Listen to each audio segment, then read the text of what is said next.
Gordon goes foreign. Lots of people travel to the big station at the end of the line. Engines from the other railway sometimes pull their trains. These engines stay the night and go home next day.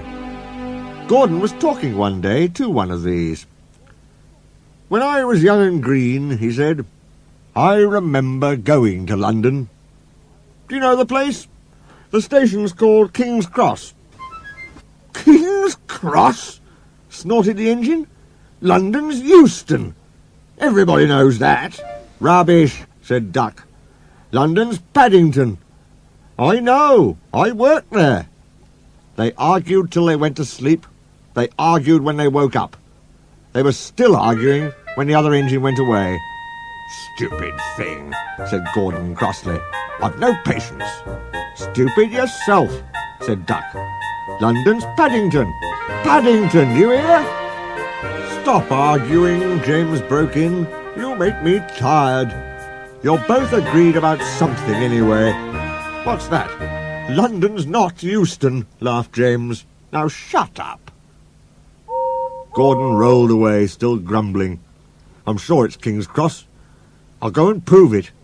But that was easier said than done. London lay beyond the big station, at the other end of the line. Gordon had to stop there.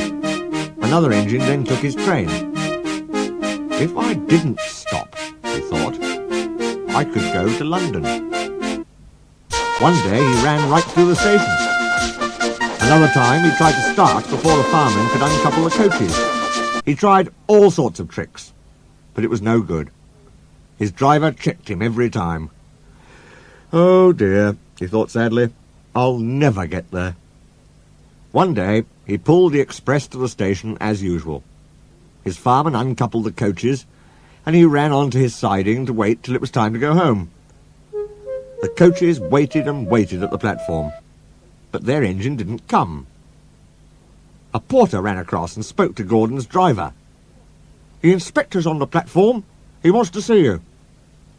The driver climbed down from the cab and walked over to the station. He came back in a few minutes looking excited. "Hello," said the fireman. "What's happened?" "The engine for the express turned over when it was coming out the yard. Nothing else can come in or out. They want us to take the train to London. I said we would if the Fat Controller agreed. They telephoned and he said we could do it. How's that?" "Fine," said the fireman. "We'll show them what the Fat Controller's engines can do." "Come on," said Gordon, "let's go." He rolled quickly over the crossings and backed onto the train. It was only a few minutes before the guard blew his whistle, but Gordon thought it was ages. "Come on! Come on!" he puffed to the coaches.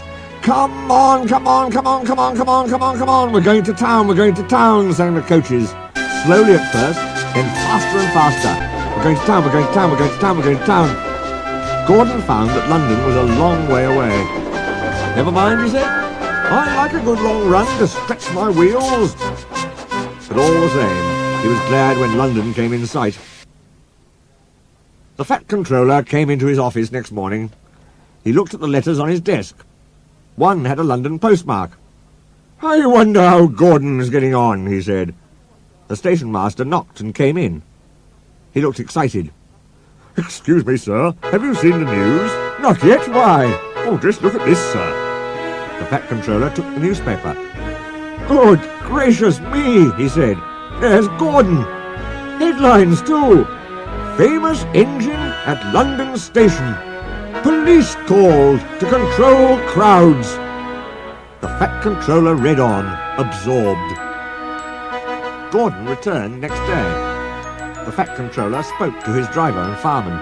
"I see you had a good welcome in London." "We certainly did, sir. We signed autographs till our arms ached. And Gordon had his photograph taken from so many directions at once that he didn't know which way to look." "Good," smiled the Fat Controller. "I expect he enjoyed himself. Didn't you, Gordon?" "No, sir, I didn't." "Why ever not?" "London's all wrong," answered Gordon sadly. "They've changed it. It isn't King's Cross any more. It's St. Pancras."